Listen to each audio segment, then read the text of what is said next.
It's always amazed me how many people can come to work and be brilliant when it comes to working with diverse people, solving problems, uniting a very diverse workforce, and having all kinds of charm and being unflappable when there's problems. But then they get home and they're irritated, they're grumpy, they don't want to put the effort in. They can be barking out orders, and they behave at home in a way they would never behave at work. This podcast is brought to you by Blackaby Ministries International. To find out more, visit blackaby.org.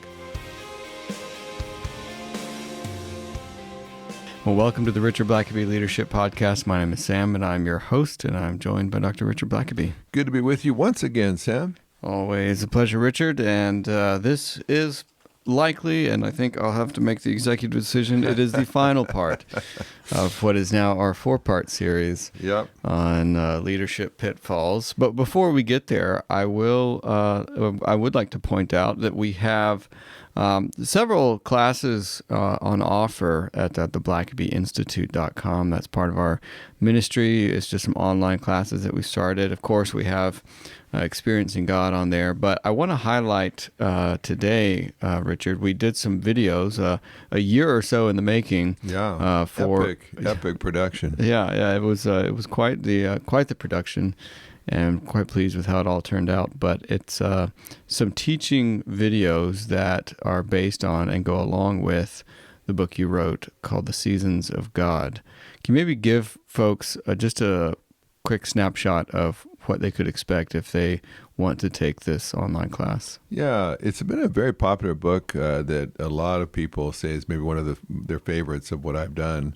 It's a different kind of book, just talking about the different seasons that people's lives go through, and our lives change. They don't stay the same. And there's a season of newness that happens. Maybe you get married, maybe you start a job, maybe you get a new position.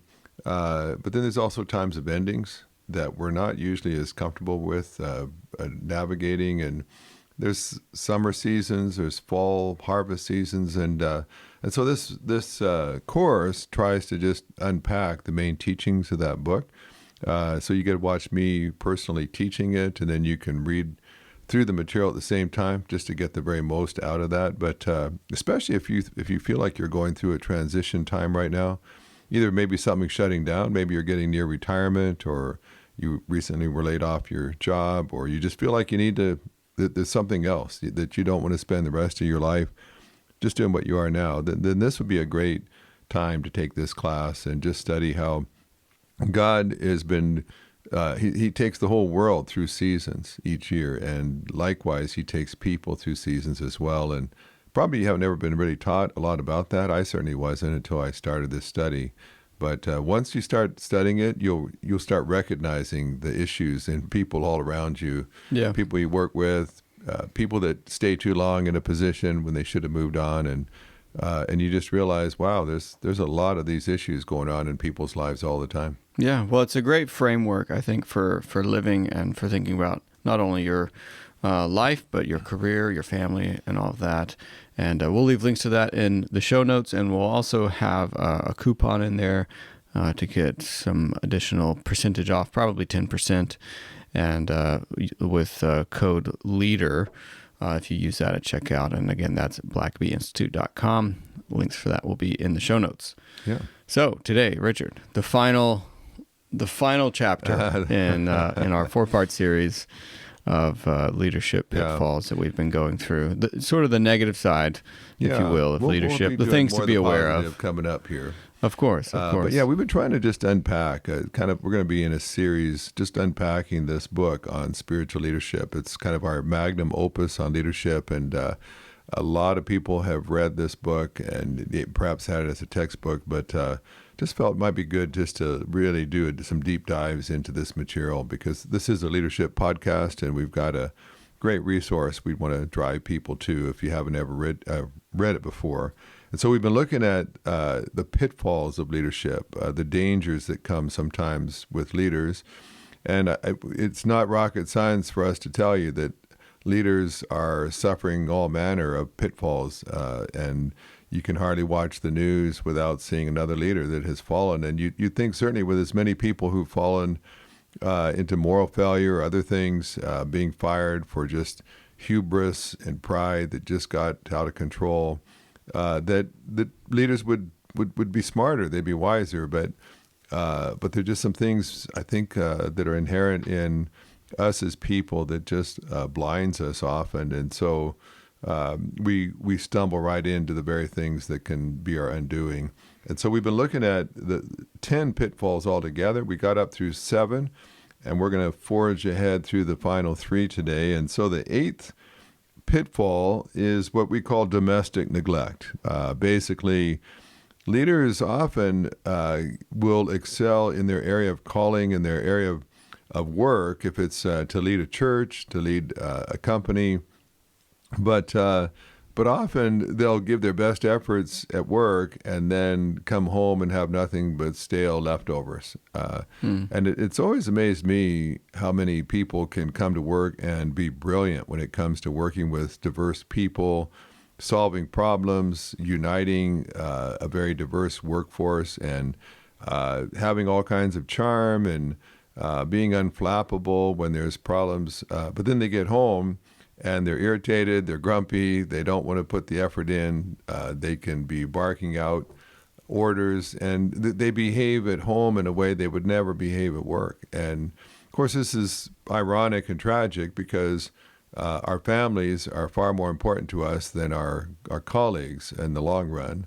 I mean, obviously you want to treat them both well, but and there's and this has just been, it's been almost just epidemic at times, and I think there's some reasons for this. For instance, Ronald Reagan helped bring down to bring an end to the official Cold War, brought down the wall in Berlin and so on, and reached out to Gorbachev and brought a calming to what had been a very tense conflict with the Soviet Union.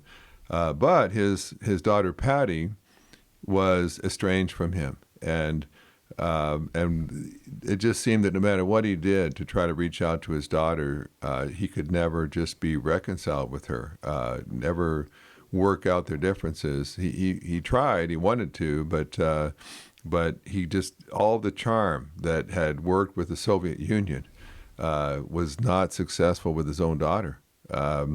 John Adams had a son, Charles, that was an alcoholic, just a kind of son that just struggled to just make something of himself and to overcome his demons. And ultimately he died as a young man with a wife and kids that basically just squandered his life. And it was always a heartache and an embarrassment to Adams that he had this son that was such a disappointment to him.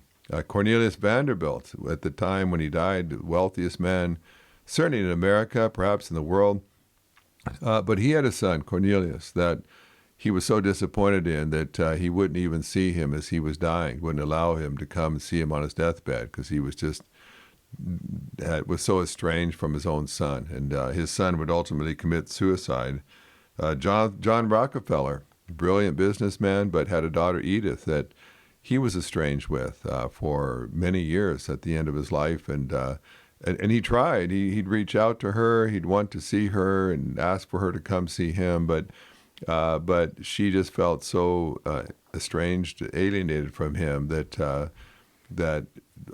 it was just never, their relationship was never repaired.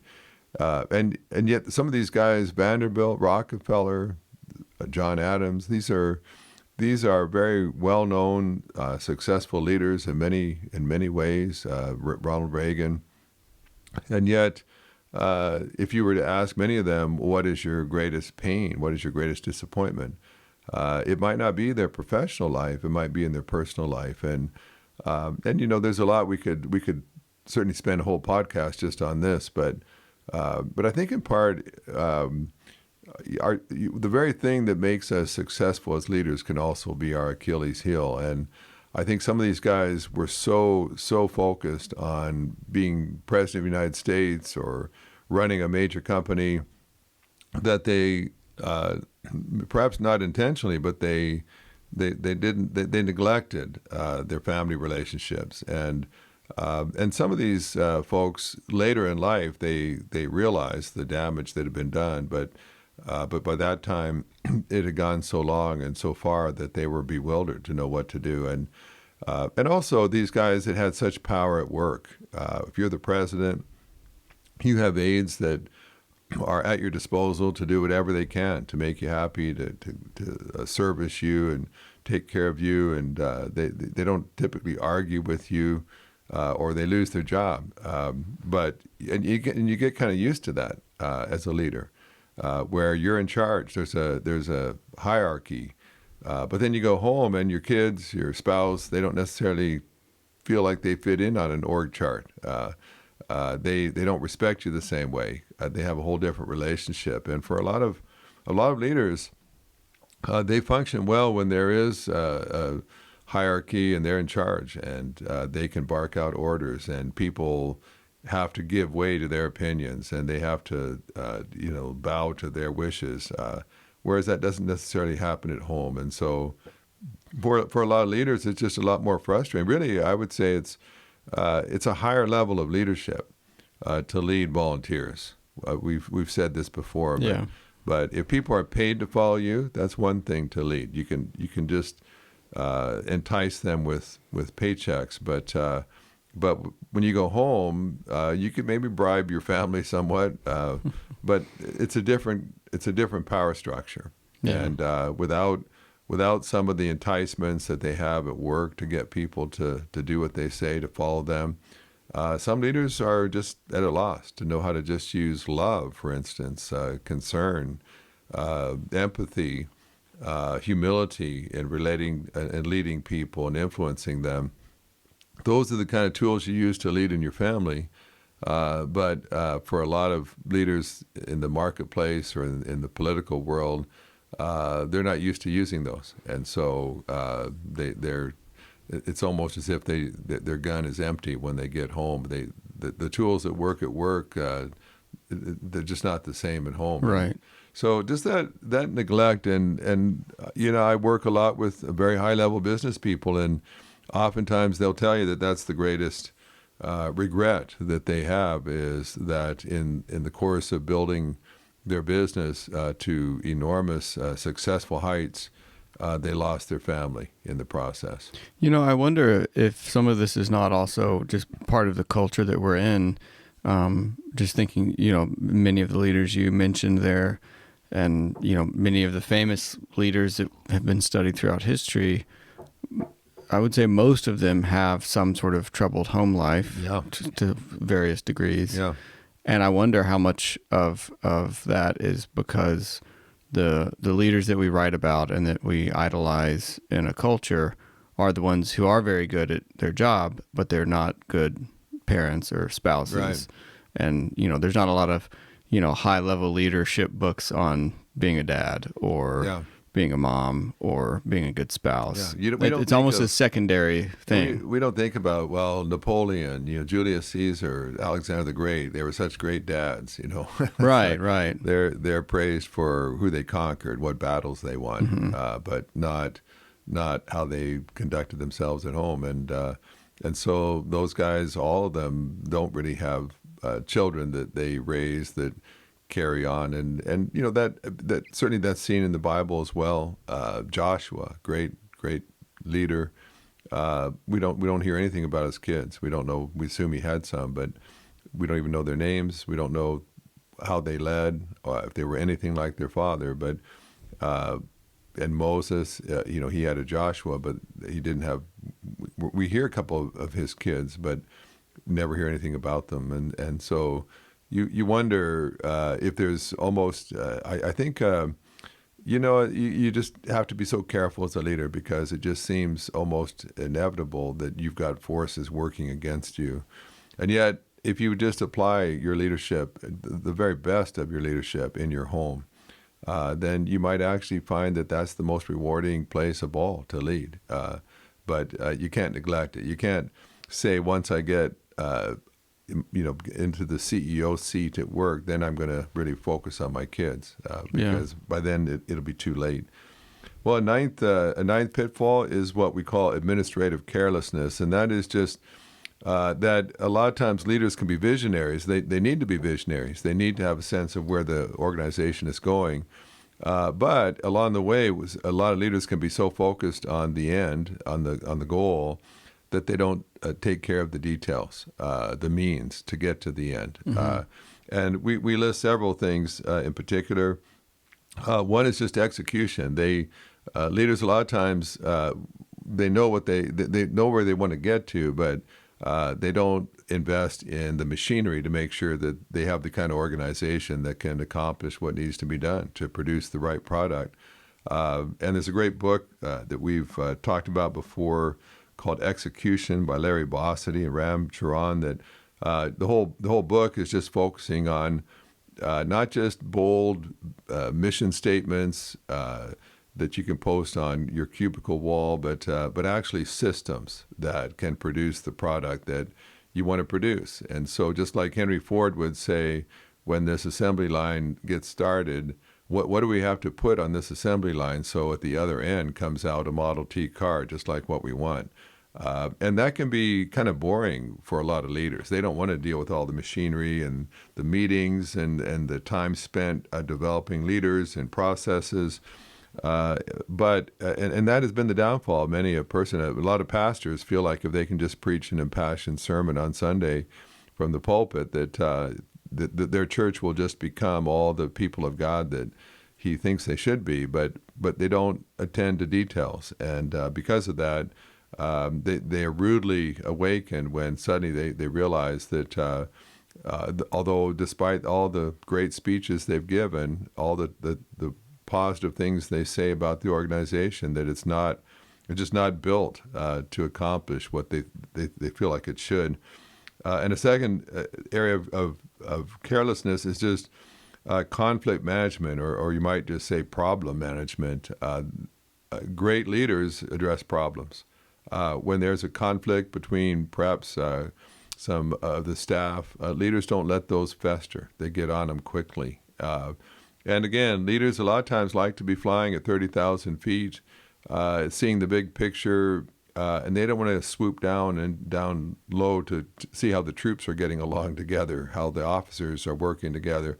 But a lot of times that's where the wheels come off. And so one of the tests I think of good leadership is just how soon does the leader hear about problems? Is he keeping his ear to the ground? Does he have ways of monitoring things so that he doesn't get surprised at the end of the year when he realizes that there's all kinds of problems that he's been completely unaware of? And so leaders are problem solvers, and some leaders perhaps enjoy that. I certainly don't. But at the same time, I also know that solving problems doesn't get any better if you wait and do it later. Problems have a way of metastasizing, spreading, getting worse, affecting more and more people. And so, again, leaders sometimes, if they neglect addressing problems, especially conflicts between people, you can have a bold, wonderful vision for your organization, but if the people aren't getting along, if they're fighting and going cross currents with each other, it will end up being very discouraging. And then just the two others, as far as administrative carelessness, a third one we talk about is just communication.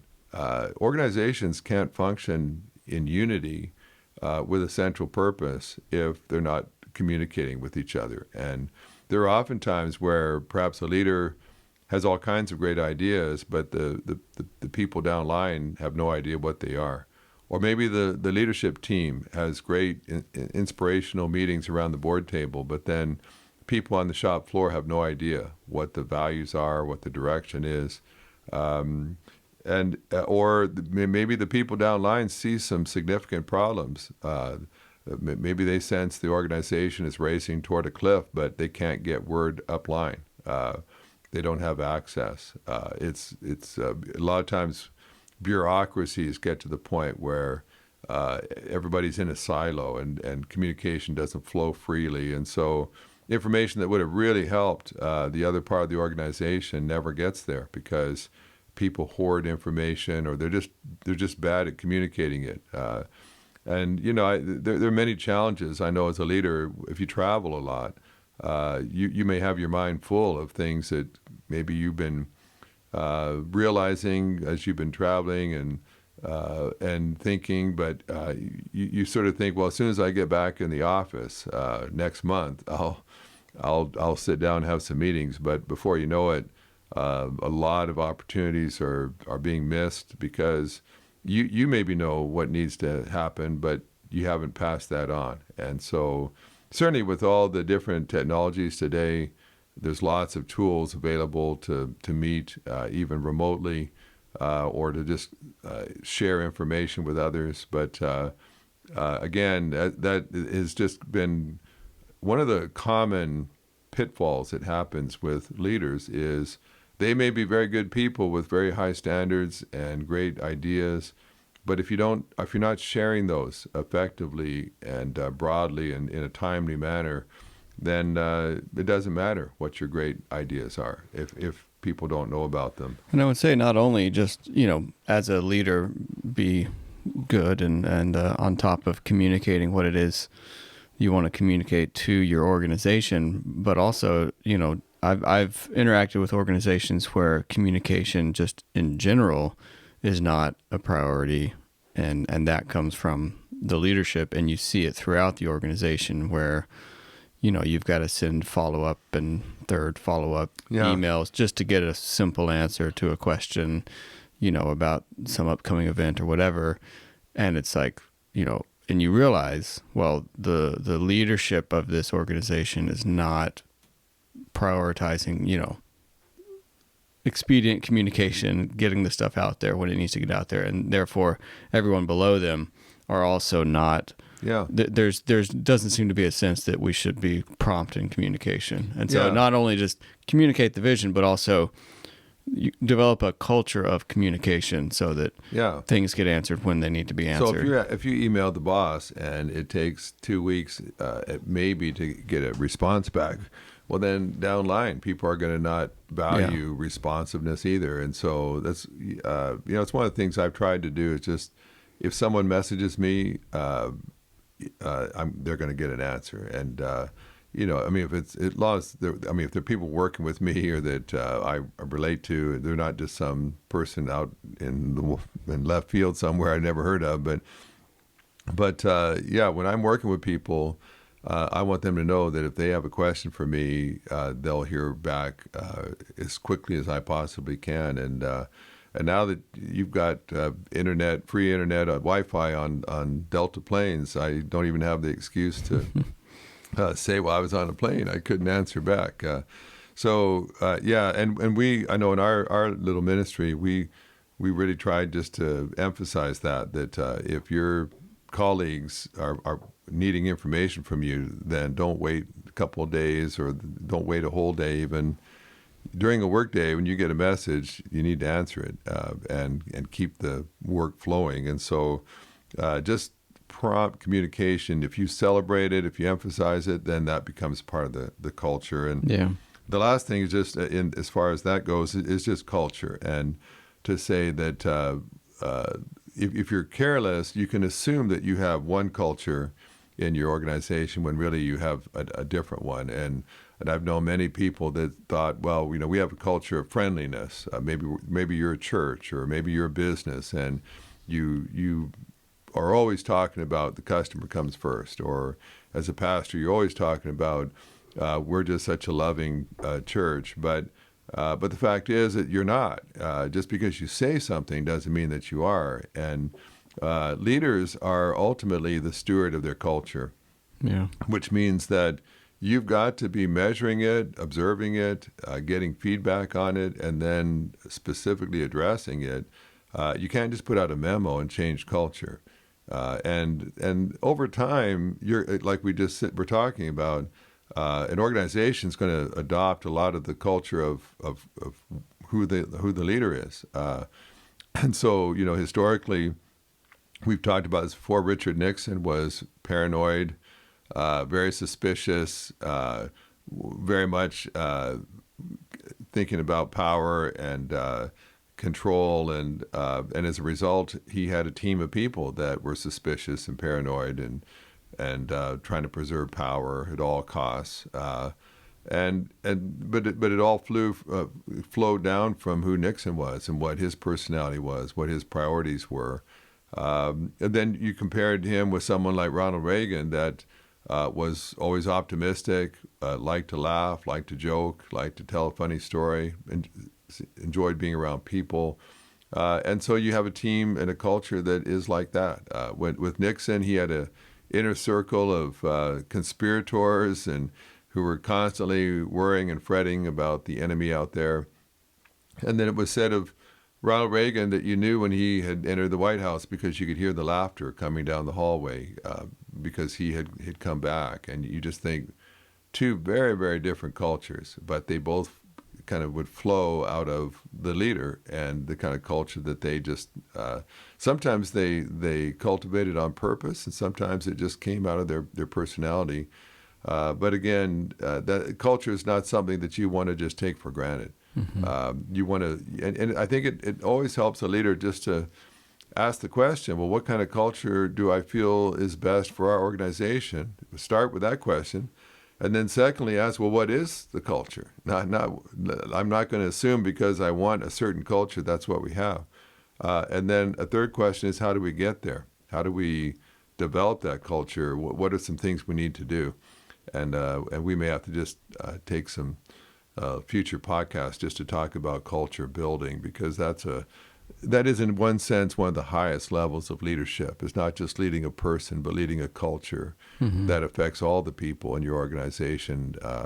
And so those are just four of the primary areas. There's others, of course, but just in essence, it is neglecting the details. And then one day suddenly finding your car is out of oil or out of gas or out of tires, and you were just trying to make all the progress you could, and you neglected the details, and now you're grounded, or now you're fired, or now you're bankrupt. And a lot of times it wasn't inevitable, but by neglecting important matters that, small matters add up. And so just thinking, well, that's not a big deal, but now you've got dozens of things that aren't by themselves maybe a big deal, but they all add up to a pitfall and a crisis. Mm-hmm. And then lastly, just to wrap it up on these 10 pitfalls, is the 10th one that we identify as what we call prolonged position holding. And that is just basically staying too long. And it's almost counterintuitive when you think of a leader. If a leader has started a company, started a nonprofit, started a church, and it's done well, especially, then you'd think, well, they started this thing. They led it to its prominence. Obviously, we want them just to stay here forever if we can have them do that, because they're the ones who've infused all the essence of what this organization is. But the fact is that leaders tend to overextend themselves, or to get to a place where their organization has grown beyond them. The organization may have continued to change, but the leader hasn't. Or the leader just at a certain point loses their passion for the work or the mission, or they get outdated skills. They just get older and tired and distracted. Some business leaders, the more success they have, they begin to, in the early days, they focused everything on the business, the product, always trying to think of how to do things better. But as they accumulated wealth and success and notoriety, they became distracted by many other things. And now they're not giving their proper attention to the business, and the business starts to suffer. And the problem is that it's hard for leaders to recognize when it's time to go, when they're no longer benefiting their organization. It's interesting to me. I mean, you can see, for instance, we've used this example before, but it's quite common. A pastor perhaps starts a church, and maybe he grows it up to 300 people in attendance, and he's got some staff, and it's a great church doing some great things. But after 20 years, the church that was up at 300 and even higher, now it's been dwindling gradually year by year. Now it's down to under 100. They've gone from 300 to 90 to 80. And, most leaders, you would think just rationally would say, obviously I've taken this organization as far as I can. It's time to step aside, get a younger guy to come in with some new energy, fresh vision. But oftentimes a leader will think to themselves, well, no one knows this organization as well as I do. And that might be true, but the fact is you're no longer effective. All the numbers are pointing downward. And yet leaders can convince themselves, even though everything is declining, they'll say things like, yeah, but it would even be worse if someone that didn't know the business was here. Or they instead of just saying, well, this is a leadership issue, I'm not able to grow my company anymore, we tend to say, well, no, it's just the economy. Or if it's a church that's declining, we just say, well, people just aren't as interested in the gospel as they used to be. Or young people just aren't interested in church anymore. That's why we're not attracting them anymore. It's not that I'm leading poorly. It's just that things are a lot more difficult than they used to be. And there's many, many ways in which leaders can convince themselves that even though things are declining, sales are down, attendance is down, boy, instead of saying, clearly I just don't have the leadership skills required for this season of the organization. Instead, they say, well, now my organization needs me more than ever. Look at how bad things are. Or they may say, well, I don't want to leave when things are at such a low point. I'm going to stay here until I can somehow turn things around. And the fact is, the longer they stay, the lower things get. And it's a vicious issue for a lot of leaders. And maybe just one other problem is that a lot of times leaders can be very selfish, and perhaps some leaders, especially when they get older, they worry that even though this church is dying on my watch, I don't know that another church would hire me. I'd move on if I could, but nobody wants me. They've watched me lead this church into the ground, and now I just pretty well have to stay here if I want to keep getting paid to do this kind of work, because no one would have me now.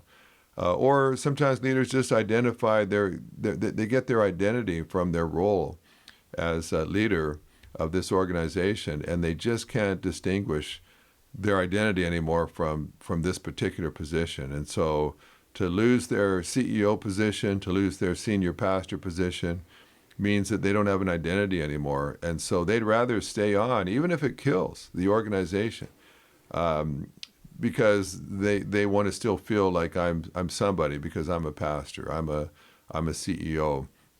And it's just a very selfish way to lead. Leaders are stewards of organizations, and of course, organizations can go through hard times.